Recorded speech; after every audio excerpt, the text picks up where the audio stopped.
Risk associated की बात करें तो स्पाइन को लेके कौन से ऐसे रिस्क फैक्टर्स है जो यूजुअली अडेप्ट होते हैं स्पाइन में, उस बारे में हमें कुछ बताइए। रिस्क फैक्टर्स जैसे मैंने बताया कि काफ़ी सारे पैथोलॉजीज होते हैं स्पाइन में। वेरी क्लासिकली अगर आप पूछें तो most of the young population में स्लिप डिस्क होना ये एक कॉमन पैथोलॉजी है।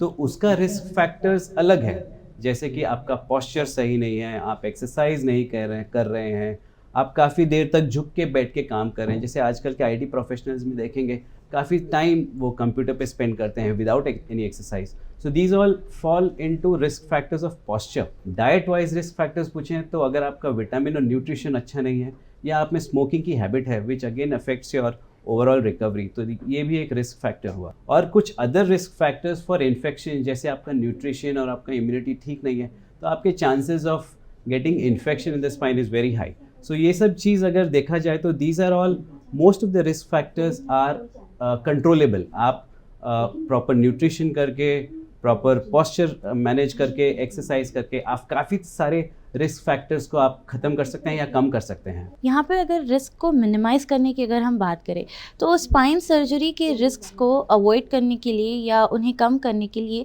कौन से ऐसे प्रिकॉशनरी टर्म्स लोग फॉलो कर सकते हैं? ये आपने बहुत अच्छी सवाल पूछी, बिकॉज होता क्या है कि हमें बचपन से सिखाया गया है कि आप एक्सरसाइज करें, आप करेक्ट चेयर टेबल पे बैठ के पढ़ाई करें।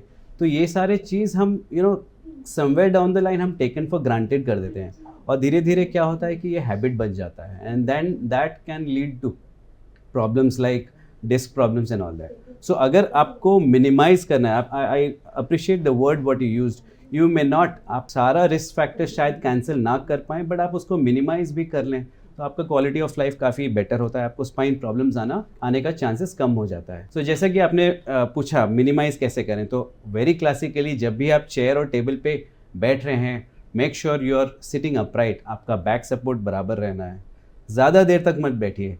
एनीथिंग बियॉन्ड 30 मिनट्स या 45 मिनट्स आप एक बार खड़े होके जस्ट स्पाइन को स्ट्रेच कर लिए फिर आगे बैठ के आप काम कर सकते हैं। तो long sitting is again bad. अगर आप कंप्यूटर के सामने बैठ के काम कर रहे हैं तो मेक श्योर आपका computer is at your I level. ज़्यादा झुक के या ज़्यादा फ़ोन ऐसा यूज़ करके आपके कमर पे, आपके नेक पे काफ़ी स्ट्रेन आता है। तो ये फैक्टर्स है जो आप मिनिमाइज़ करना चाहिए।